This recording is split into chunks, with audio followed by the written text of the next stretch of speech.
Hello, everyone, and welcome to this event from India Foundation for the Arts.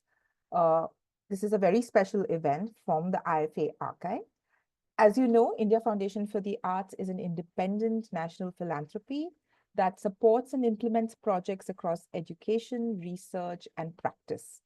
In the last 30 years, close to 30 years, we've supported and implemented over 850 projects leading to publication, games, interactive websites, performances, films, and much more.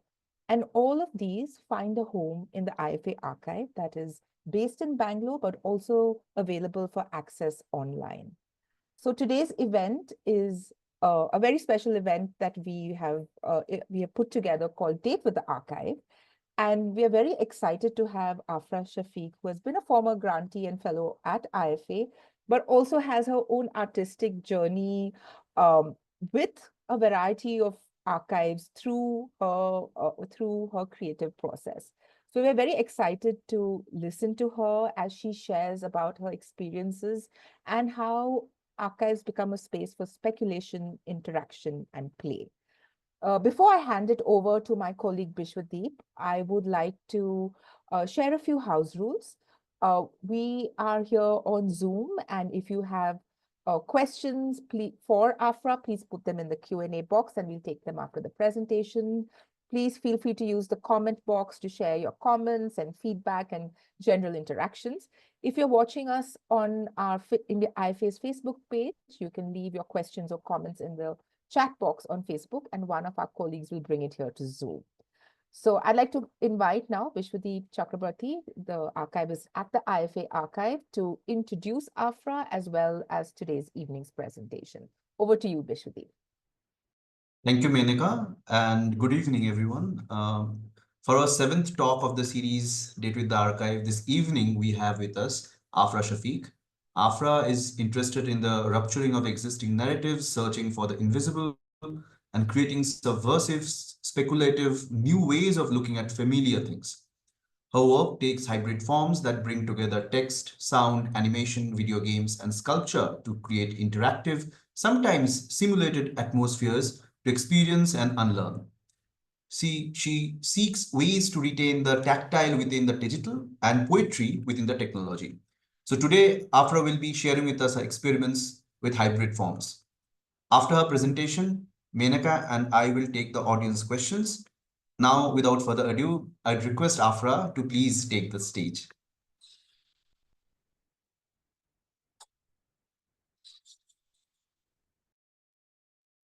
I'm not actually able to start my video. It says disabled. Can you just help me? Yeah. Okay, hi everyone. Thank you so much, Menika, Bishwadeep, and everyone else at the IFA for inviting me to do this talk. I'm actually really happy to be, having this date with the archive because I think the IFA grants especially has been, a very seminal starting point for me and my sort of love relationship with the archive. So it's a nice moment to reflect on that and share how that journey has progressed and shaped my practice. So for today's talk, I thought I'll just, talk about a few ways in which I've ended up playing with the archives and the different ways in which I've engaged with them, be it institutional archives or even informal archives, and maybe show some of the forms and the outcomes that the work ended up taking at the end of these sort of archival explorations. So yeah, before I get started, I just wanted to kind of talk about how I ended up working with archives in this sort of consistent way over the years. And I think one of the starting points was for that was, I used to, fresh out of college, which is where I studied literature and then I studied documentary, and I was kind of interested in nonfiction film and documentary and research. And I moved to Bombay, and my first job fresh out of college was with Majlis, which was a cultural organization run by the documentary filmmaker Madhushree Datta. And at the time, she was working on this massive a research art project called Cinema City, which, in some way was just really a project in archiving something that's contemporary in the sense of archiving a relationship between the city and its cinema through this process of archiving and really looking at something that's quite multiple, where the cinema forms a sort of lived experience or a memory or a desire or a livelihood or even a material culture, and how that the process of engaging with those or mapping those could create multiple archives. So in that sense, in that project, the act of research itself was the act of creation of an archive. And I think that was one of the very first times that I was able to look and experience research in this sort of more imaginative and speculative way. And I think that was quite a foundation for me to experience, how an archive can kind of move out of a scholarly space to a more artistic kind of playground. And around this time, when I was still working on that project as an assistant and and a researcher, I applied for the IFA archival and museum fellowships with the CSSC in Calcutta, and that's the very first sort of independent project that I had the opportunity to make of my own. And I thought maybe it might be nice to kind of start by sharing some of that. So I'm gonna share my screen for a bit. Yeah. So I think this was a project which was, quite an institutional archive in the sense that the CSSC is an institution in Calcutta. There was an image archive that they had, which was a fixed sort of entity. And artists were invited to kind of play with that archive or navigate it or create some work and bring to life some of the material that was existing in that archive. And I had sort of been interested in looking at the image of women in the archive. And that was, of course, my first sort of act with working with an archive firsthand. But and so instinctively, just not knowing how to navigate it or how to enter it, I started sort of doing this act of sub-archiving the archive. I knew I was interested in the image of women. That wasn't the nature of the archive, where it wasn't it was a digitized archive, but it wasn't a digital archive in the sense that I could just use metadata and say women and find all those images. So it was this act of really manually navigating the archive and sub-archiving it, wherein every image in the CSSC archive that had a woman in it was sort of pulled out to kind of create this, small archive of it, and then began this exercise of sort of plotting, categorizing, reorganizing, or even like in thinking of it in terms of hashtagging the material, the visual material in the archive. And so just sharing a few glimpses of those processes. So, what were the overarching ways in which the images of women in the archive presented themselves? And so there were some, broad spectrum themes that started emerging, right? Like women sitting by the window and gazing out or daydreaming. There was a plethora of images of mansplaining. So some of these categories weren't really like things that could be proven or whatever. It was just me sort of playfully trying to read the images in different ways and make sort of subsets out of them. There was women in books, which was a very large sort of subset that I came across when I was looking at the archive. And here's where I kind of got very intrigued, because it wasn't so simple to paint it with one kind of brush in some sense, right? So if one would do an exercise of hashtagging these images, in some of the images, the women looked really absorbed and sort of engaged and involved in their books. And in some, they looked like downright interested in something else, even though the book was in the frame. Sometimes they looked rather disgruntled about the fact that they had to engage with this book. So it seemed like there was a lot of different narratives going on here, and it kind of interested me in trying to unpack, like, what is this relationship that women had with books? And so then I turned from the archive to outside of the archive to see how can history help me understand what is going on inside the archive in some sense, And so then I sort of began this other exercise outside of the CSSC, really reading women's history, not only through, like, say, the history of the women's education movement or the colonial education movement, who were the first generation of women to be educated in the country, who were the first writers, what were their lives like, what did they write about, what were the sort of challenges of those, or what was the impetus of the women's education system, but also reading women's own writing around that. So, early letters that women wrote, unpublished writing like their diaries, etc. And I think a lot of it was outside of this way in which the women's education movement is sort of presented to me, at least, the way it was presented to me in my imagination. It was very like Mulagi Shikli Pragati Jali, like educate the girl child, and, it's kind of noble, like reforming enterprise. But, I started kind of looking at it more from the idea of agency, or the women's agency, at the center of the act of educating the women. And so okay, let me come to this in a bit.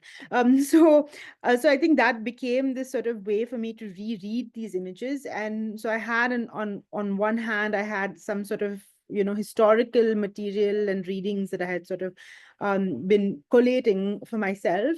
And then I had these images that sort of connected to them in some ways or not, because a lot of the images, of course, were of women, but they were not necessarily made by women. So there was a certain imagination of that woman in the images. And so I had these two materials at the end of this act of kind of navigating the archive, but wasn't sure like where to go from here in some sense. So this, like, I mean, I think I wanted to use this talk to share a little bit of a broader spectrum of different exercises with the archive. So I'm not going to go very deeply into any projects research, but a lot of it is already online. So, it'll, if anyone is interested in looking up the projects properly, there will be time to do that by yourself later, because everything's completely online and open source. But for example, in this CCCC archive, sometimes I would find something in my research that very directly would be reflected in the archival material. So for instance, I had this census data about this very large number of female performers and singers and dancers in Bengal. And then so these three images that you see below are Matchbox labels, and so a lot of performers were so popular at the time that there were Matchbox labels of their names in circulation at the time. And so then, you see this sort of match between textual history and visual history in the archive. And then it led me to this other sort of census data in the same document about the number of performers just, some years later, and had drastically reduced. So then this kind of question comes up of like, what had happened? And so then you start almost acting like a detective, like looking for clues in the material and trying to answer these questions that you come across through, spending time with the material in the archive. And then I reached a point where there were these. So, for instance, what you're looking at is some of the early studio photographs of girls, which were kind of done for marriage proposals, right? So people would take a photo of a girl in a studio, and then they would send it as a prospective bride to other families, a rishta photo, basically. And this trend sort of started where girls were posing with books in a way to show families that we come from the sort of the generation of the kind of family that we believe we want to educate our girls, or like this girl is able to read. And so it became this thing. But when one would read these accounts of these really young girls who were now reading, but or being educated, but that wasn't really changing their lives in many ways. They were still being married off at extremely young ages. The education was sort of more decorative in some sense of just being able to hold conversations with their husbands or do some accounts and helping them, even if they were reformers themselves whose wives were educated. And it was just one extra sort of duty on their endless duties of being a certain way. There was also a very sort of like colonial imagination of what an ideal woman was supposed to be. And so reading poetry and literature was very much part of that imagination. And so then I kind of started thinking, what if I made the women in the image perform? What would they do?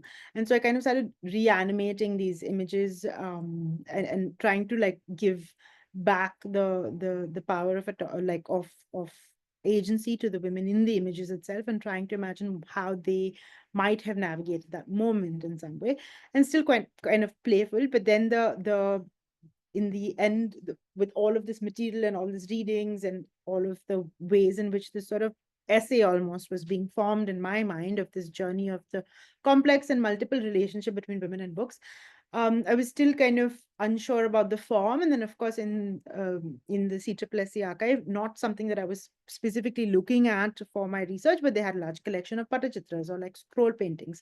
And so looking at that really made me feel like, it was sort of an early predecessor of, say, a graphic novel, or like there were panels, there was this narrative, there was a story, but there was also a way in which your eye was supposed to move across the image in this logic of a scroll, right? From like a top to a bottom. And you would also often open it out like this to sort of reveal the image. And so it kind of really reminded me of what websites are like today, right?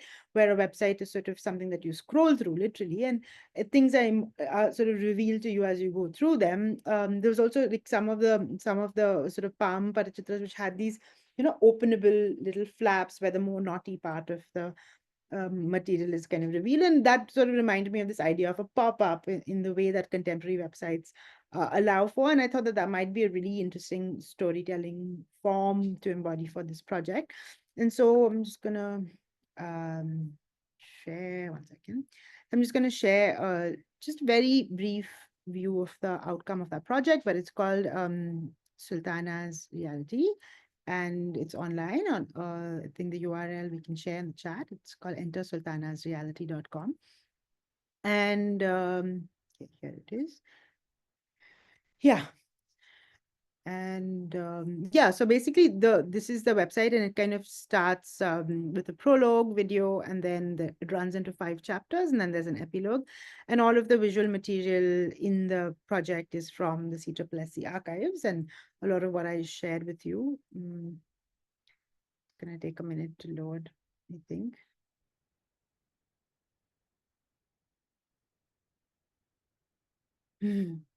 But more than a minute. Yeah, here you go.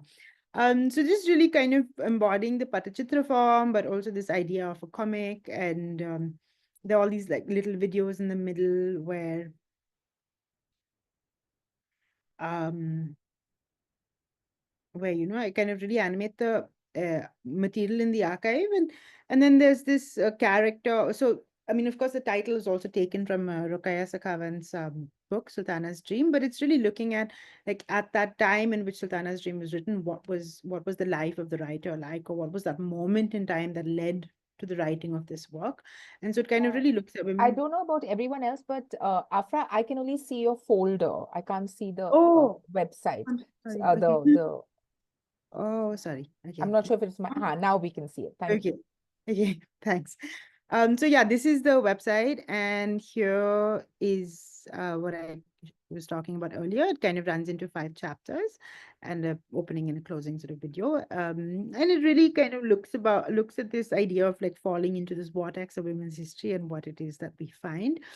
And so a lot of the material from the archive, as well as, women's writing from the research phase, as well as little like scribbles and notes from my own research impressions, have kind of come into this form of this scroll website. So you have this character here that you see who's kind of witnessing the story, but then every time it becomes a book, you can kind of click on it, and then you see a little research note from my own kind of time in the archives.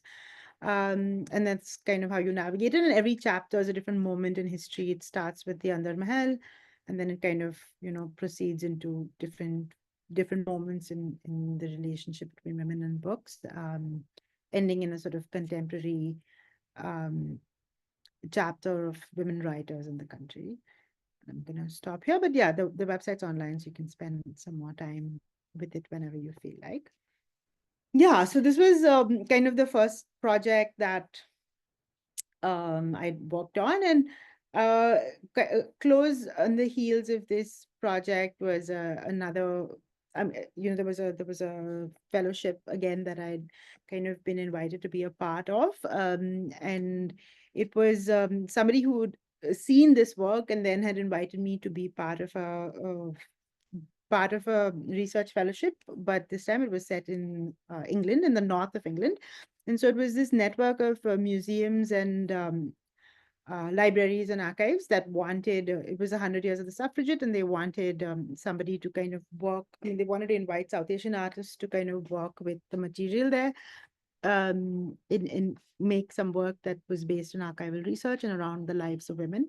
And I initially thought I would, spend some time looking at women's lives in the domestic space. And I was kind of interested in what women's lives looked like inside of the home. And that was just as broad spectrum as that intention with which I went into the archives when I went for my research trip. And In this project, I kind of just wanted to talk a little bit about how, the form of the work um, isn't something that necessarily is predetermined, especially when you're working with archival material, because you really don't know what it is that you're going to find. And often the findings itself is what kind of leads you to what the work is going to look like, or what is the framework of what happens once the archival material is kind of visited. And so this is the project I want to kind of share to talk about that a bit. So I started looking at a lot of again, visual material, other material too, but I think visual material is like a kind of an interesting starting point for me. So looking at a lot of visual material of women inside the home. And of course, there's lots of different kinds of things that women do inside the home, but I started finding myself pausing a lot at the images of women in the domestic space doing this sort of thing with thread, so sewing, knitting, embroidering, mending, weaving, this sort of thing, and something about these images really kind of attracted me in the sense that they would across mediums. You would see them in paintings, you would see them in prints, you would see them in illustrations and graphic work and whatever. But there was something sort of similar in the tone of these images. You would often see the women by themselves, or even when they were around people, they were kind of completely absorbed in something that was going on in their hands, chin bend, a certain sort of body language, and making something by hand. And you would also see something that kind of ran across class, like you would see this in very aristocratic sort of homes where like lace making is going on, or some like tapestry or whatever. And then you would also see it in what looked like more working class households where women are kind of mending something, or like sewing a blanket or a bed sheet or whatever. And then you would see it across ages. There would be like much older women, spinning something, whatever. And then there'd be very young girls who are also embroidering. So it kind of intrigued me, this sort of, and it's such a universal act, even, for someone like us. So it's not like it was just something very British, or it was something reserved to a particular culture or a particular part of the world. And I think that this became like an interesting starting point for me, where I just wanted to kind of stay here for a bit and see what it is that's interesting me about this, and what more can the archive tell me about this sort of domestic leisure almost, right? Like it's not labor, but it's leisure in the domestic house. But it isn't the relaxing activity is also a productive activity in some sense, and so kind of really thinking about that through the archive. And so then the next step after the images was kind of looking at what it is that they were making. So I'm just showing you one small example because um in interest of time. But so this, for example, is a sampler, which is like a cross-stitch piece, one of the first things that girls began to sew. And it kind of was a practice piece. So sometimes you would see the alphabet or like some text from the Bible, and they would sign their name and their age at the bottom. And you'd see they start very, very young. And it kind of became a practice for them to get into the habit of sitting for that long, uninterrupted, of working with the needle, getting comfortable with sewing, whatever. But really looking at this image was also something that, made me think of pixel imagery, or like the dot per matrix, right? Like where a cross stitch and a pixel image seem to have the same properties. And then I started to kind of think about like, okay, what if one of these characters from these cross stitch embroideries sort of went on a journey or an adventure like a Super Mario Land? And what happens? What does she encounter? What does she have to battle? And what is her win in some way? And so I kind of started thinking about this adventure of this little cross stitch character who sort of escapes from the fabric, and the journey that she takes. So that was one kind of way in which I was looking at the material. The other thing is that I was looking at a lot of magazines, again around needlework and things like this, and a lot of it was just so specifically mathematical. It isn't like this cute kind of time pass decorative thing that girls are doing in their house or women are doing in their house, but it's like actually kind of complicated, right? And people who are listening, who knit or who do crochet or like whatever, know how. Of course it becomes you don't have to think about it, and becomes almost muscle memory, but it is definitely got a lot of mathematical pattern making itself as a mathematical act. And so I would kind of look at these things and almost like a formula being written out, right? And to me at that point didn't make sense because I didn't know how to do any of this, but I'm like, wow, this is actually quite complicated. Like, what is going on here? And then I kind of wanted to extend out that thing, that women and thread sort of act into the public space, because also like this research was based in the north of England, which also of course has Manchester and Blackburn and other areas that were mill areas. And the textile mills had a large workforce of women, and that was also the first generation of women to kind of be in the public as working women. And so I was looking at like did the thread carry the women out into the working space and what that was like. And so kind of came across this thing called pattern girls, which was just very, very young girls who would you know, would really look at different patterns and learn how the program, like the machine that kind of replicates these patterns, how do you program it in order for it to achieve a certain pattern? And so after, you know, working on these kind of things already, your brain or your mind already is able to read patterns in a certain way that then it's almost like a computation that's kind of being processed in the brain, you know. And so I kind of started looking at this thing about how a lot of the programming of the machines that were done by women. And there is a sort of relationship to the fact that they were already doing this sort of act within the home. And so there was a familiarity, or there was already a way of thinking that was it was replicable across both those acts in some way. And then I kind of started thinking about you know, this idea of women's minds being quite um almost like a like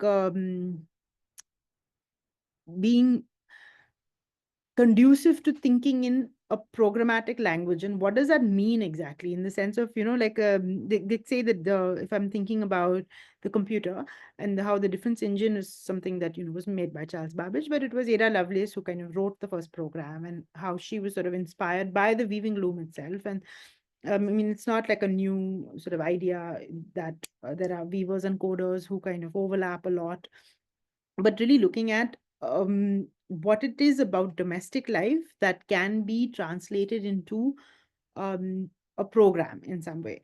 And is the fact that domestic life is almost machine like, in the sense of recurrence, in the sense of repetition, in the sense of the ways in which it requires you to function and to remember and to plan and organize and reorganize in the brain, you know. And so I was kind of looking at those. This is an example of weaving pattern and the way that it's mathematically arrived at to replicate. This is, you know, the binary logic or the ones and zeros of a jacquard loom. So really like thinking about these acts in some way. And so this is what I ended up sort of making from that research phase, where it it would also come to me so often that, you know, women's lives, it's almost like they live in code, right? And like, how is it can and I'm trying to decode that through this archival sort of journey. And so I ended up taking this form of the QR code for the work. And so this piece is about 6 feet. It's a six feet square. So you kind of have to go quite far behind to be able to scan it on your phone. But when you go much closer to it, you see each of these pixels is an image of a woman from the archive doing some kind of domestic labor. And embedded within this piece again further are four sort of video windows in some way, which maybe you can tell they're like four monitors inside this piece, and they kind of come alive at different intervals. And you see this character of the cross stitch character that I shared earlier, who kind of escapes from this embroidery sampler and travels through these four windows into different moments, from the dress reform movement to women in the mills and working force and so on. And then apart from that, in this on this QR code, you also have some on the larger QR code. Within that, there are also some smaller QR codes that are embedded, and those too can be scanned. So there are about 25 different QR codes that are in different spots that you can scan on your phone, and then each of them give rise to a different like digital handkerchief, which is just a different like fragment from the archive that I found, which really helps us understand this relationship between or this world that women inhabited inside of the domestic space, whether it's, you know, doing repetitive domestic labor and what that means, or whether it's, you know, for example, there's a story of a person called Anne Lister who had she was queer, and at the time you know, had a diary that she kept in code so that nobody finds it and kind of understands her sexuality. So these kind of like small fragments of women and lives in code that I found within the domestic space, and that I kind of created into this archive of its own in some way, in the form of this QR code. And so that was a project. And I think that, the reason why I kind of come back again and again to work with the archive is that what's most fun for me is the unexpectedness of it for my own self. Like there is no way I could have said, oh, I want to make this QR code work about women in domestic labor, and this is the way it's going to look or function, unless I had just allowed myself to follow this sort of trail and this sort of process in order for me to arrive at this work. So this total inability to pre-plan what it is, but allow for it to just like emerge through the research is what is most fun for me, and why I repeatedly kind of come back to working with archives in different projects of mine consistently. And okay, I'm just gonna go into the next one. I just want to check how we're doing for times. Second. Okay. Yeah, so the next project is kind of something that, where I actually set out to archive something, but the act of archiving itself led to the making of an artwork. So the artwork holds within it the archive, and the archive is the or the act of archiving it is the creation of the artwork in some sense. Or maybe it'll make more sense if I kind of get into the project a bit, but um this was again through a fellowship with a museum in Moscow called the Garage Museum.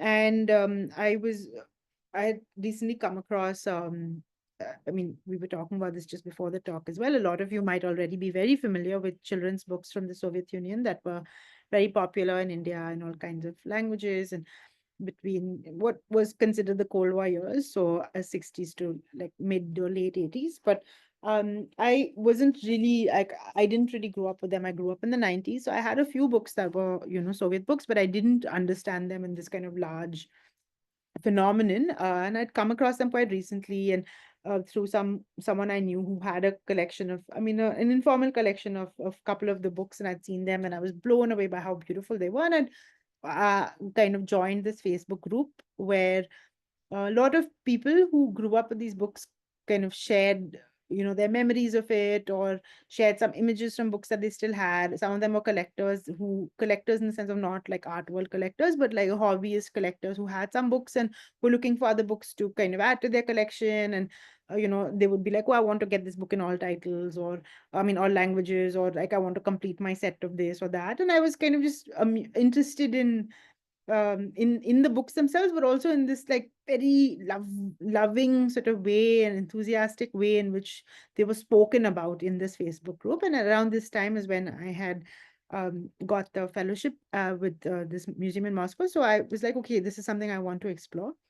And so the starting point was the Facebook group, but then I kind of, looked a little bit about the world in which these books existed, right? From, say, the sort of political friendship between India and the Soviet Union, and what the cultural exchange pacts based on which the books kind of reached us, the role of the Communist Party in the distribution of the books, what were the spaces in which the books reached India, how were they distributed, how were they translated, how were they priced, and like all of this, because all of that contributed to why they were so special and beloved at that time, right? Like the way it was framed was that the price of the book had to be cheaper than the price of the postal stamp, because it was something that they didn't want to kind of have only elite children from large cities sort of reading it, but to really, really like make it a very widespread, the people's, or like the everyday kid in like a small district also should be able to access that book. And so they had a distribution plan where there were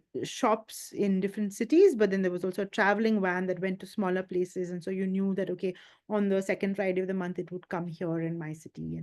And the books were also translated into like over 17 Indian languages. So it was way more accessible to different kids from all sorts of different cities.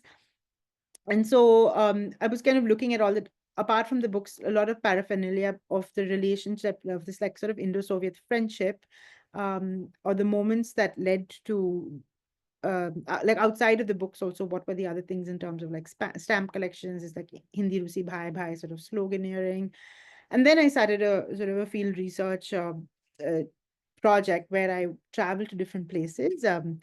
And started archiving and photographing the books. So this is Kamgar Prakashan, like the workers' publication in Burari. which had this kind of collection of the books, but some of these were people like individual personal collections. So this is Nikhil Rane, who had a collection of books. He lives in Bombay, but he's from Ajivali in Ratnagiri, so he stores all his books there. And this is just like beautiful. Like if Nikhil, for example, has grown up with reading these children's books. His dad was part of the trade union and kind of got involved in like collecting communist literature, and so that's why he got introduced to the children's books, and has now as an adult kind of been trying to build his collection. And so I started photographing these books in all of these different languages, or scanning them when they were quite fragile, and just trying to kind of build an archive of them, but also a record of them, in the sense like what were the years in which books came, what languages were they in, what were they about, who were the recurring characters, and what does that tell me about this enterprise in some way, right? Because a lot of the books, one looks at them as, I mean, of course it was propaganda in some sense, but what does that even mean, right? This is from a magazine called Misha, which had again pen pal letters, a pen pal, like a section where you could ask for a pen pal letter and a pen pal, and then kids would kind of write to each other. And so this kind of moment in time where this sort of friendship between nations, which I don't think really exists in today's day in some sense, like we don't write to children in these parts of the world, or like how these connections have been sort of been frayed since then, I think. This was the cover of a magazine called Soviet Desh, but this is a photograph taken at a camp, in Artek camp, where children from different countries would come to spend their summer holidays. And so there's an Indian kid in an Artek camp, for instance. And then I think many of you know the filmmaker and writer Richard Joshi. He also went to Artek. He won a painting competition, and he, along with other kids from India, went to spend a summer in Artek, and he's written a fascinating book about it as a child. So all of these sort of moments, and then there's these letters to the editor. Every book ended with like "write to us," and children wrote in large numbers. So really looking at the archives in Moscow, what were children writing about in their local languages, and the mechanism of translation that kind of existed for these correspondences to exist, etc. The letters also are adorable. Like I won't get into too much right now, but for instance, the Urdu letter talks about how this kid in Pakistan read this speeches of Lenin in Urdu, and only much later somebody told him that Lenin doesn't speak Urdu, and he was shocked because he just always imagined, because of that book, that Lenin spoke in Urdu, for instance, right? So looking at those books, but so there's this like plethora of material. The primary sort of archival material are the books, of course, but then there's this world, or this moment in political sort of time that it exists in, right? And it's also quite multiple. Like, okay, yes, it was it was a exercise in sort of friendship building between two nations. It was politically strategic, sure. There's a lot of propaganda on it, yes, but also there was a lot of other things in the books as well. There was, for instance, a large number of books were just folk tales and stories, fairy tales, for instance, right? And then there was another sort of genre of books which was about space and science, and of course the space race was a large part of that, but it was also just like books about physics or geology or like whatever. And a lot of children really got very interested in these subjects, because at that time you didn't really have access to full colored beautiful illustrations, books written in this sort of way for kids. And so I think it really opened out um, many windows through the existence of these books. Then you had the very straight up propaganda books of like, the Bolshevik movement, or like the Red Army, or the party, and like Lenin, and like all of these things. And what interestingly, like I sort of started observing is, these sort of tensions within the books as well, of the this new nation that's being built, and what is the role of the future citizen of the nation, which is the child, right? So what is it that the child needs to be inculcated with at this age, through the stories, the myths that they read, that would prepare them to then inherit this new nation? And so it was actually quite a serious enterprise. And so there was constantly this sort of struggle between the old and the new. So even though there were fairy tales, for instance, there was a suspicion of magic, or the suspicion of what was not considered rational. And I think, sometimes, for instance, there would be a folk tale where like the evil serpent is been transformed into the character of a landlord, for instance, right? And so, like, for example, this is a poster where on the left it says like, let's banish all the old characters of the fairy tales, the fake characters. So you have this like talking crocodile and you have Baba Yaga, and like you're banishing all that. And then on the right is like, let's make space for like the more modern children's book of the new nation, and you have like 5-year plans and factories and like productivity and building things and machines and collective farms as your ideas for the new books, for instance, right? So really looking at those tensions as well. And I think uh, I wanted to kind of not only allow for like or to build some kind of an archive where the books themselves can be experienced and enjoyed, and like just the deliciousness of those can be kind of retained in one space, but also like I don't want to just upload them on a Google Drive on and like put a link on it. I'm like, how can I also like allow for these books to be experienced in a world in the world in which they were created and existed, so that your own reading of those books can also be a lot more nuanced or a lot more enjoyable in the way that it makes sense to you outside of just the story within that book. And so I kept thinking of like, what is the form of an archive about stories? And then I thought maybe the best way in which I could create an archive that contains stories is through the existence of a story itself. And so then I kind of wrote a fictional story of my own, which had some of the very popular characters from the children's books, but like kind of making them do different things, like a whole new story for them. And then within that, so it became the form of a story game. So you read a story, but to proceed in the story, you have to search for certain books and certain cards and like find your way out almost. And so this act of collecting and seeking also becomes then part of the game. The game is again online, and I think we can link it in the chat box, but I'm gonna play the trailer for it.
वापसी की प्रार्थना करते हैं।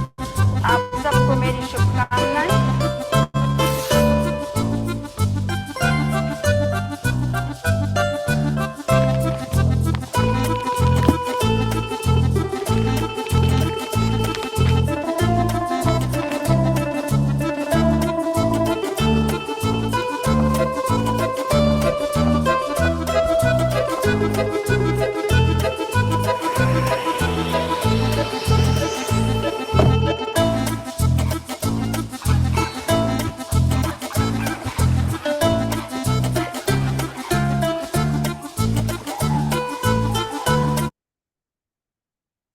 And I have one more project that I thought I will share, much shorter, but should I continue or should we just Yes, leave yes, please do. time to? Okay. Do.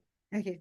So the last sort of work that I wanted to talk about was something that was an offshoot from this project. It's something that I came across. You know, I feel also sometimes like working with archives suits my personality because I kind of get distracted very easily.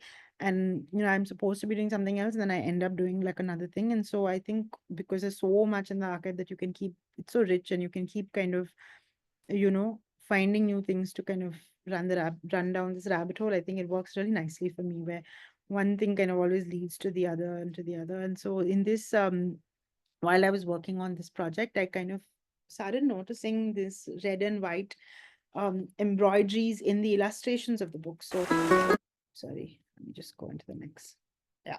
So a lot of the books, the children's books, they would have like this red and white thing that would recur in different ways. Sometimes the characters would be wearing clothes which had these red and white motifs on them. Sometimes they would form like borders in the books themselves, or sometimes there would be like a character like sewing something in red and white. And I'm like, what is this recurring thing? And because I was anyway part of the field research project, it had the access to other sort of museums and institutions in Moscow to look into different things. And so I started sort of exploring this folk sort of peasant embroidery form, which is in Ukraine, Belarusia. It's also in Russia in some parts, but it's like a Slavic embroidery form.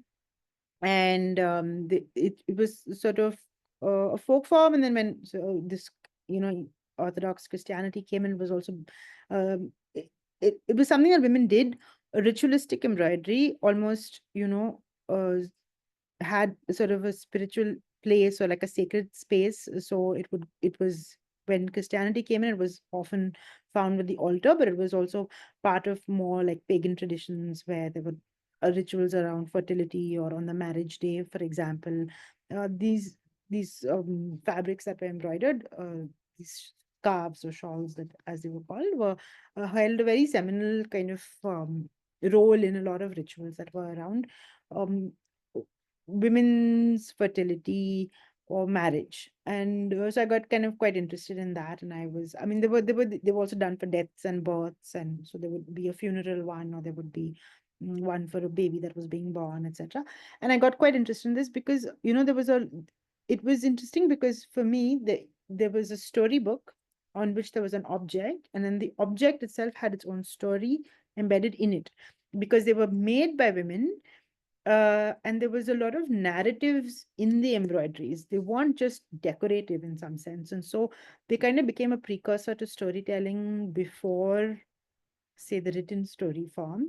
So I started looking at these different motifs and the different sort of embroideries on them for different occasions, and then trying to kind of read up existing researchers and ethnographers' accounts of what they meant, or like interviews I've already conducted about women who embroidered them traditionally and what the meanings of these motifs were, etc. And so some of them started sort of recurring a lot more to me, and kind of started making sense to me. And I wanted to mm, I felt like they were telling me a lot more about the lives of the people who embroidered them than I ever expected to, or like what life was like, or what, because a lot of this was also something that was done almost like a wish, or it was an ask, or it was like a what you call a taviz, or like an amulet sometimes, right? So what were the desires, or what were the fears, what did somebody need protection for, or what was somebody wanting in this kind of world in which they were created? And I felt like there was a lot of insight around that within these pieces, and I got interested in exploring that a bit. So these are some of the wedding dresses, and you would see a certain kind of motif recurring on the wedding dress, where you would have a two-headed horse, or a horse facing in two opposite directions, and then a person between them. So then what does that mean? Who's that character? What are the stories behind it, etc.? Something that I was kind of researching. And what I ended up making was three different works, but it's one series, or like one body of work called the marriage series. So the first one is a game, and it's called The Bride Who Could Not Stop Crying. And a lot of the embroideries were done by young girls in preparation for their wedding day. And so on their wedding day, a lot of the embroideries were sort of displayed, and people would like come like a trousseau, and people would come and see like, oh, what is the bride embroidered, etc. And I kind of started looking at the motifs and what they would tell me about the idea of marriage. And there was so much mourning. I mean, of course, there's also mourning songs that are like bidai songs in our tradition, but mourning and the wedding day as a day of something that has died, and what is it that the bride is mourning, or what is it that has died on the wedding day that then makes it into these embroideries, and what that can tell us about the idea of marriage itself. And so there's a small game that I've made, which is not online yet, but it's called The Bride Who Could Not Stop Crying. And you basically play it as the character of so you're playing as a character of a bride on her wedding day, and you're crying. And there's something called a tear meter, and you kind of meet different women in your home, but you also enter the fabrics that they're embroidering, and then you meet different motifs in their embroidery. And that sort of asks you certain questions that you answer as a player, and your answers will make you either cry more or cry less, and you have a tear meter. And so then when the tear meter fills up or doesn't by the end of the game, you have different outcomes or endings. So that's what the game is like. But really looking at these different motifs and so some of them were things like, okay, this is what sun looks like or life looks like, and grain and rain, and there were sort of these sort of more motifs that were a little bit more universal to, say, agrarian life, etc. But then there were also really specific motifs, like there was a motif for a grave of mothers who died in childbirth, and so that really tells you about how large a phenomenon that might have been for it to be having its own symbol in embroidery and showing up in the embroidered objects as well, right? Or like people were embroidering for a rich man or a cunning woman, and so what do those things mean? And so the I think that to kind of speculate on them, but also the fact that they exist on these embroideries makes you then kind of imagine what kind of life would the embroiderers have in some way. And so so these motifs made it into the game as different questions or like philosophical questions that the player answers when they meet them in the embroideries. But then I also sort of wanted to make like a dictionary of certain symbols. So for example, this is a symbol of a birthing woman. So if you look at it, it's a woman with her hands and legs spread across, and then she's giving birth from below. But this exact same symbol, if you take away the baby coming out, or like the little object coming out the bottom, was called the drunk woman or the loose woman, which is just a woman lying on her back with her legs spread. So like, what does that tell you about the different ways in which these motifs are kind of altered and modified to tell different stories in some way also?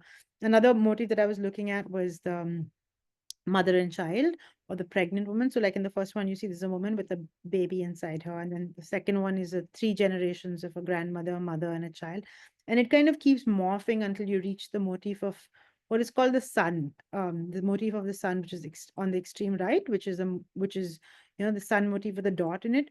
But also in this tradition of the Slavs tradition, often the sun is female as opposed to masculine in many other folk cultures. So then you also see how the transference of a motif visually also tells you a little bit about the way in which that object is looked at in that culture in some way.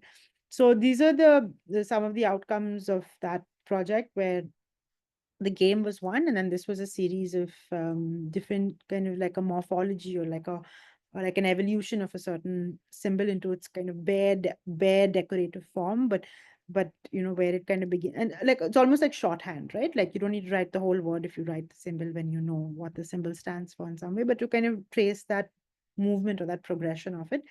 And then this was another piece, which was a motif that I kind of came across very often on the wedding dress. It's a two-headed horse that I mentioned earlier, and lots of speculative interpretations of this motif by different researchers. But I was kind of exploring this one theory about how it looks at the wedding day as a moment of crux or a moment of pause between a past and a past that you have to let go of and a future that you have to enter, which are so diametrically opposite from each other. And so the day of the wedding day as a day of mourning is also the mourning of that past that you have to kind of release as you enter into the future. So this is a sort of small glass mosaic piece where the embroidery motif I've translated into this pixel form. But within that, you see this small LED matrix where there were some stories from the children's books about marriage, and kind of I pulled out certain sections of stories around marriage to kind of create this image of what that marriage feels like, because a marriage and tears were always together in all of the stories. So then to kind of really reflect on that act of crying and the marriage being sort of so closely linked. And so yeah, I think I'll stop here. This was the last project that I wanted to share.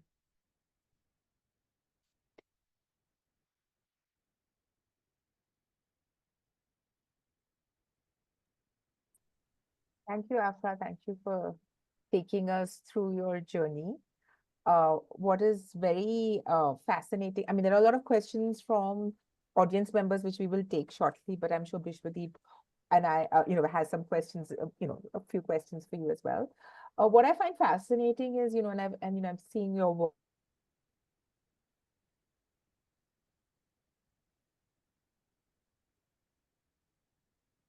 I think it's the Bangalore internet. Yeah, I think so. So, Afra, thank you once again. I mean, it was a pleasure listening to you. I mean, what I really enjoyed is basically the fluid speculative world you have created with the help of, I mean, with by linking archives and images and everything. I have a question for you, Afra. I mean, your work, as we just saw, I mean, engages archives as dynamic, shifting spaces, right? So, how do you navigate the tension between the fixed institutional nature of the archives? I mean, as we know that all the archives in general, majorly the images you got from civil archives mentioned, are in a way fixed in a time space, and how you navigate that challenge and create such a fascinating world of such a fluid speculative world with remixing history, folklore, and digital mediums. Um, I mean, I don't know if you mean in terms of like how do I manage to get access to them, or like more in my own Yeah, process. how do you, so basically, how do you get access to them, and how do you basically navigate the institutional nature of the archives? I mean, Yeah, right. I mean, I think that is the trickiest part in terms of I think the only way so far for me that it's happened is because it's been through some sort of fellowship, like say for example, even with the IFA Museum, an archival fellowship is the most valuable thing that comes out of that is access to the archive. And not only just access to the archive in the sense of like going into like a national museum and spending the day there as a scholar or a researcher, but the archive being interested in your presence there, or like the institution being interested in your presence there and being open to your sort of tikram, in some way. yeah, Like they are not only like inviting you into the archive, but they are more tolerant of what you want to do because it's within the framework of a fellowship or within the framework of some sort of research art project. And so that is really helpful. Still, even then, it's sometimes difficult because research methodologies are a little bit thrown out of the window in some way, right? When I'm trying to do this sort of playful work in the archive. And so sometimes when you start a project, you don't have the language to express what you want or what you're looking for. You're just like, I'm here to see. But that's not always the way in which archives are organized. Sometimes you have to be very specific about what it is that you're interested in so that the archivists themselves can help you like find those things. But if you kind of go into an archive and you're like, I want to see women inside the domestic space, they're just like, okay, but I don't know, like, how do I lead you to that, for instance, right? So I mean, and also there's always like a proposal that needs to be written, and there is like things need to be put in words at the outset, and then they change very drastically through the process, and not every person is excited by that. Like that also unnerves people involved, saying, but you were supposed to do this, and like now why are you doing this type of a thing. So that also ends up happening. But I think that as you like, I think it happened a lot in the first 2 or 3 projects, but then after that you also have like some kind of example to share, saying like, hey, this is how, like there's a blueprint, like this is the process that was followed, this is what came from it. And so there is like a more trusting sort of, or like a more relaxed way of being like, okay, this can be a way to explore something and it's okay.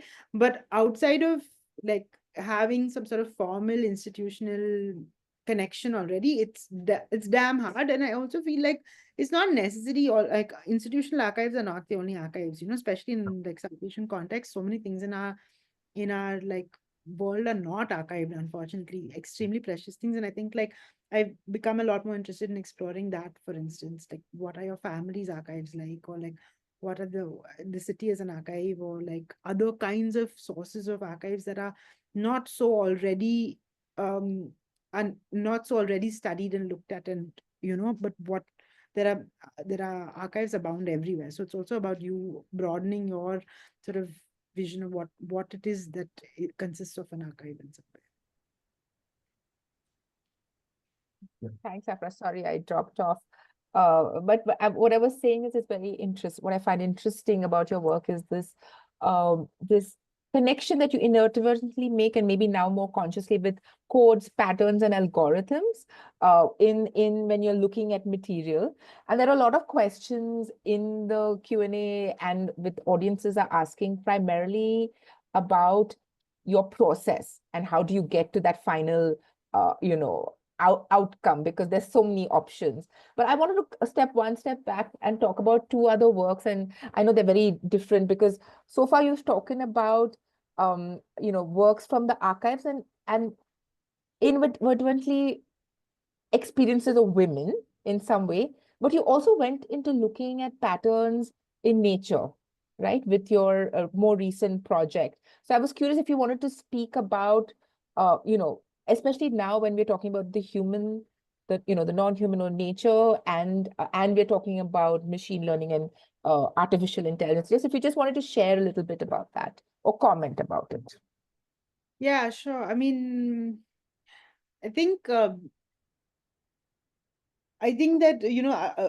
I I have made a lot of work around women's lives, and I am continuously interested in like what I think it's also weird to just say like women's lives, like it's much, Yeah. it's too broad spectrum to consider it as one thing or whatever. But different parts that are overarchingly considered parts of women's lives, right? Whether it's, domestic labor, or it's a certain kind of relationship to worship or to craft or whatever. And so that has always been interesting to me, and I think will continue to be interesting to me. But I feel I'm also very interested in technology in the way that it plays out in our contemporary life. And so for instance, in the first work, like I'm looking at the website as a Patachitra, but I'm also considering the website as like a folk form of today, right? Like memes are folk art in some way, right? Like if you look at the principles of what is considered folk art, is something that's endlessly and easily replicable, that can be kind of a voice of its time, that is not necessarily something that's high on skill in some way and more accessible for everyone to do, then you think of memes as folk art. And so then I'm kind of interested in looking at how do you look at contemporary digital experiences and make sense of like maybe history through them, or through or like the ways in which we can better understand the organization of our world and our like kind of role within that. And so in continuation with that, I also think we spend so much of our time online, and it kind of really shapes the way in which we make sense of the world. And so the project that you're talking about is something that I started working on in the beginning of the pandemic, when I became really addicted to Twitter, and just not tweeting, but just obsessively reading. I think all of us were spending on like a lot of time online anyway at that phase, and looking at like death toll numbers, or what is the new like lockdown, or what is the wave that's happening, or whatever. But also like so much of the internet kind of ties you into not only like echo chambers, but also certain emotional registers, right? Like there's high level of outrage, there's high emotionality till it's forgotten and gone into next cycle, and it kind of benefits and aids the system for you to be locked into those cycles, right? And so kind of really looking at the algorithm as something that we can experience to understand how it kind of controls behavior. And then looking at what else, I mean, of course, so much of the internet has been designed based on systems in the natural world, right? But in this situation, I was looking at ants and ant colonies, and how, ways in which ants behave are parallels to the way in which data is transmitted and algorithms function. And I created this sort of work that helps you control and navigate an ant colony through this like logic of tweets in some way. And what I find interesting, and perhaps in time, Afra, baby, your work also registers different moments in digital interactive human behavior, and the way we were interacting, say, with Mario, the game, to like you're saying, memes and tweets. And I think that's an interesting trajectory for us to explore, where your project lead kind of responds to time, but also to history in a very fascinating way. I know there are a lot of questions from audiences, so we'll take those. Vishwadeep and I will alternate. Okay, so Charulata is asking if you could tell the audience a bit about your experience with the ethics of working with archives. I guess the ethics of using material from the archives. Yeah, I mean, one of the things I guess is the question of copyright, right? Because a lot of the material is visual material, and a lot of the material is outside of copyright because of you know, how many years old it is, but a lot of it isn't also. And I kind of very freely help myself to visual material in a way that removes it from its original context, or like strips it from where I find it, to kind of place it in a different way or make it perform in a different way. And I think it's a little tricky. I think there's a lot of, like, say, for example, in the Soviet project, I got really lucky because the books belong to, the copyright of the books belong to the Soviet Union, and that nation no longer exists. So because of that technicality, they're actually kind of in the public domain.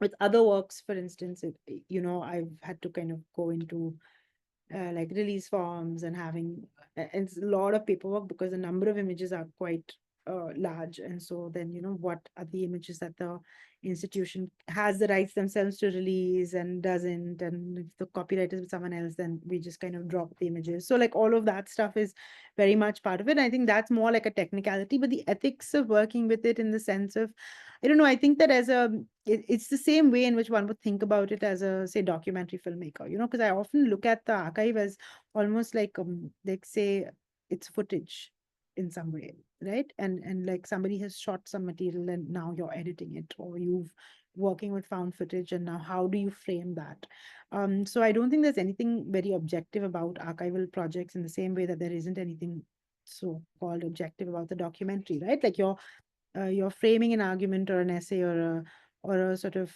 I don't know, like you're framing an essay using material to kind of support and help you make the argument that you want to make as an artist or as a writer or as a filmmaker or whatever.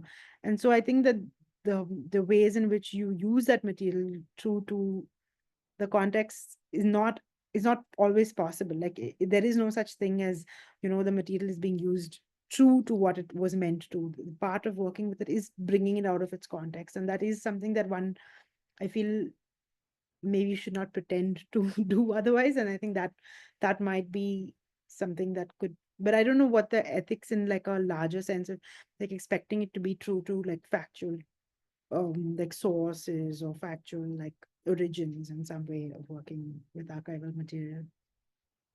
Right. Raka Banerjee is saying that fascinating work, Afra. I was visiting the Sultana's reality website just before your talk and was blown away by the use of archival materials and its integration with contemporary design. So, do you create the digital artworks yourself? What is your website creation process like? Thanks.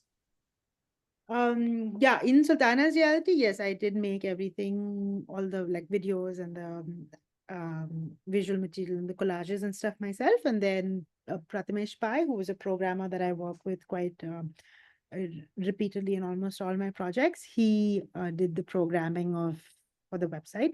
But we worked with HTML and open source, and like I'm quite closely involved with exactly what I want, but I don't know how to code myself. So he worked on that. And then as projects proceeded, so like Stitch, for example, the QR code one, that code wasn't not complicated. So I did that whole thing end to end. But of course, I had somebody who, a music composer, there's always original music that's been created for the projects because I love working with music and sound. And so there's always a sound designer and a music composer on the projects as well. But the visual stuff is what I do myself. Again, in the Nobody Knows for Certain game, I had an animator who worked with me, so I animated some parts and he animated other parts simply because the scale of that project was very large. I also had a game engineer who kind of worked with Unity and programmed the game, and he worked quite closely in the way that the game needed to be sort of imagined visually and exported and formats and things like that. It was a very steep learning curve because that was the first time I'd made a game, but the visual stuff was something that I did. Again, there we had a sound designer, we had a sound programmer as well who like programmed the sound for the game, and then we had a music composer. So there are different team sizes depending on what the projects are. And yeah. I'm going to try and combine two questions for you. One is from Chaitali Kulkarni and one's from Kiran M. So Chaitali is asking about what's your process of brainstorming different possible connections and themes when you're working on an archive. You kind of shared a little bit during your presentation. And Kiran is curious about, is appreciative of your work and is asking, How do you construct frames, since it might get there's a diverse spectrum that emerges from your research? Do you have to limit it? And if so, how do you limit those and translate that in the work? So there's one about how you build connections and one about uh, Frames. a large spectrum of things that emerge. Yeah. Yeah. I mean, I think the first question, I think there's lots of mind mapping involved. Like at some point when I'm working on something, there'll be like hundreds of different post-its on the wall about like just, little points or little things that are interesting. And then you just have to hope for the best that something will come. Like sometimes you don't, like you're just like, I don't know what to do with this, and I'll be miserable, and like I'll be in a state because I've spent like 1 year researching on this, and like all of these things are amazing and interesting, but like what of it? But it comes. Like you have to trust that it will come, and it does. At least touch wood so far. Like at some point there will be like an aha kind of a feeling, and a shape of something sort of starts taking place, and you're like, okay, I want this, and I want this, and I want this, and this is how this relates to this, or this is how this is about this. So how do these things kind of speak to each other? And then the form is the main thing that I kind of grapple with. Once you kind of resolve what the form looks like, I think everything else is a lot more easier to kind of contain within that form. And yeah, there's a lot of editing that goes on, even though there's like the second question, like even though there is I feel because I enjoy the process of research so much, and when I find certain things in the research and the kind of like thrill it gives me, I want to be able to recreate that experience in the work somehow.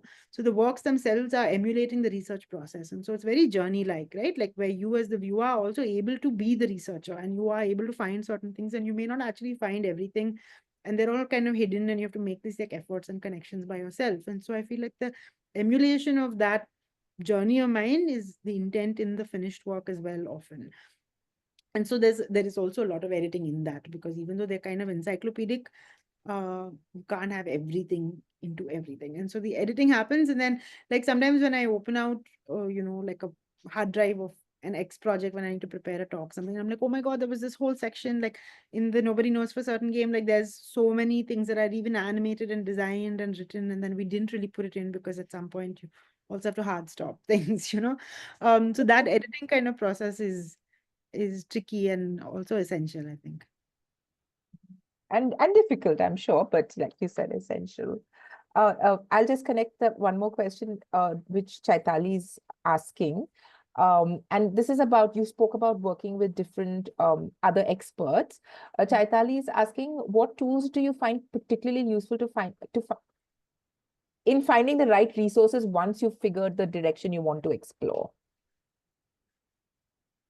I don't know what that means exactly, actually. Yeah. So say for example, you've found a kind of pattern, and then you go seeking a gamer, the sound, say for example, how does that get informed? I mean, sound is of course something that's like a much later stage, but maybe like an earlier stage of, say, okay, like say for example, when I'm trying to script something that isn't linear, right? Like in a game, or even like Sultana's reality, it's not linear. It's like, okay, this is happening on one level, and then here when you click, this other thing is happening, or like if you go into this chapter, you can also go here and something else is happening. So like I find that the scripting of it is always multiple. And so, for instance, initially I used to script on Excel. Like it was just, Excel sheet scripting. And then it just became like a bit unwieldy because I would color boxes of things to link them and whatever. But then it just became a bit like chaotic and unwieldy to me. So then I started using this program called Twine, which is like a free, very easy thing that early text games were used, and it's perfect for, say, interactive fiction, but like scripting like stories that are non-linear, and that kind of really helps me. And then I'm forgetting what it's called. Oh yeah, then what is that thing called where she Figma, I think, is it Figma, where you can make these like mind map trees? It's been a while With now. Miro? Miro as well is something that is kind of helpful to use for sure. Yeah, I have used Miro for some But projects. Figma also connects, So yeah, to yeah. different things. Yeah, so like those kind of tools, I think, but more than that, what they're trying to do is just putting down all your like thoughts and ideas in a place where you can kind of zoom back and look at them and make sense of it. And really, like, going from like, this is my material and this is my like things that are interesting me, to this is the shape that it takes, that is a very tricky thing, and that doesn't have one set process. It's like keeps kind of changing, and it's something that you're kind of churning, and the longer you spend with it, the like richer it'll yield to something. But that is difficult to explain because there isn't like one way in which that happens. And once that's done and like, oh, okay, I'm making a video, then it's production and the way that you produce anything else. Like, this is how much money I need for it, this is who I need to hire, this is my schedule, whatever. Like those kind of boring things are then like easier to achieve. So it makes me wonder what all is there in Afra's archive, because I'm sure you have prototypes of different things that you've tried and worked and maybe, not gone forward with, but that's Totally. also a fascinating thing too. Yeah, I have a lot of hard drives, and I feel quite nervous because I haven't even opened some hard drives in many years, but I'm like very attached to the material in them, and cloud storage is so expensive, and I feel like I've littered the world with so many websites already that I'm just like, I don't know what to do with all this material. But I do have a lot of material that hasn't been kind of used in any way, or like fellowships where I've done some research work and I'm like sitting on that research but haven't realized it yet. So yeah, there's a lot of that kind of stuff. So basically, you maintain your own archive in a way. Yeah, not as well as I should be, but yeah. Right. Nadia Nuri Yazdan is asking, when you are faced with such a vast archive, I'm wondering if you go into it looking at everything, or whether you have to place some boundaries in what you are looking for before you start working with the archive. Wondering this because it seems like there would be so many options and directions to go to, and in sometimes boundaries help in the creative process as well. Yeah, definitely. I mean, I feel like if you want to look at everything in the whole world, then one may go mad. I think that even though, at least for me, even though I don't define it very specifically in terms of like, say, oh, I'm looking at oil paintings between this period from this region, for instance. Like, it's never defined in that kind of specific way. But even if it's something that you're defining as like a feeling, like I'm looking for sadness, or I'm looking for rain, or I'm looking for ragmala paintings, or I'm looking for like something, I think it's nice, even if it's a broad spectrum definition, I think for yourself to know like, what is your intention in the archive, or like what is it that is interesting you in this moment of time. Like, distractions are very valid and can be, you know uh, like branching you out into other projects. But I think that some sort of like intention setting is important, otherwise it'll be really difficult, because archives are very, very unwieldy places also, and it's very easy to get lost in them. Unless like say for example, the Asian art archive has so many interesting things, and sometimes if I'm just free, I'm just like browsing for fun, and then that is something that also might lead you to something, and then you're like, oh hey, I want to see there's more of this kind of thing. And so there are different ways to do it, but if you are there to work on something, then to kind of define it for yourself as what it is in this moment of time that you're looking for in the archive might help you move through it easily without getting lost. Okay, we'll have one more question. An anonymous attendee has a question for you, Afra. About one thing that they are struggling with as someone who's trying to work with archives is, how do you create that relevance with history and these compelling smaller stories, if encouraging new perspectives at what you can be an archive? How do you create a conversation around why these connections are important? I mean, I guess it's, why is it important for you? Or like, if you're looking at history, but you're also living in today's world, and so there is some sort of reason why, or some sort of connection that you have to that history. And I think, I mean, at least if you're responding to an archive or any work as an artist, I think the most important thing is to honestly ask yourself, like, what is it that what is connecting me or drawing me in, and what are my impressions of it and experience of it? Because at the end of the day, like, the material already exists. What you're doing with the archive is you're giving it a certain framework, or you're allowing for people to see that same material with fresh eyes, or to understand an existing thing maybe in a newer way. And I think that is your role as an artist working with an archive. And so I think to begin with, you need to understand that for yourself, like, in this contemporary world, or like, how are you making sense of it, and what is it that you want to say using this existing material? because that's the new thing you're bringing to the work, in some way.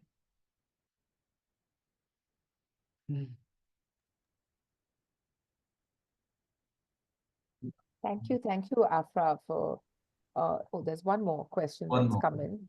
Last at at the ninth hour. May I? Apurva, Okay, me? take it. Go ahead, go ahead.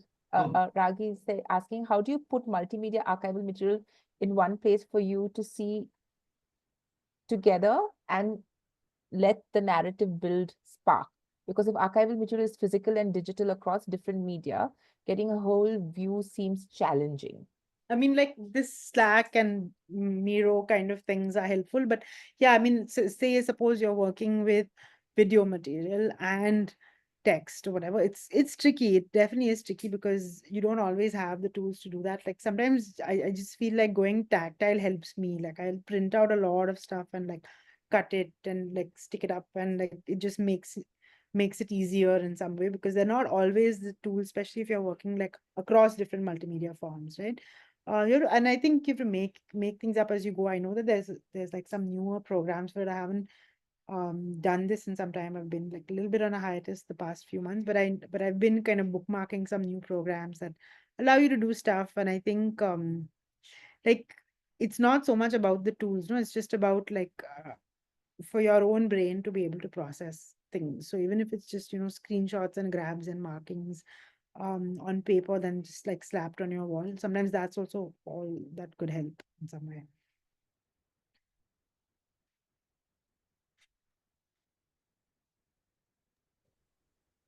Thank you, Afra, for such a wonderful presentation and answering all the questions from our audience members.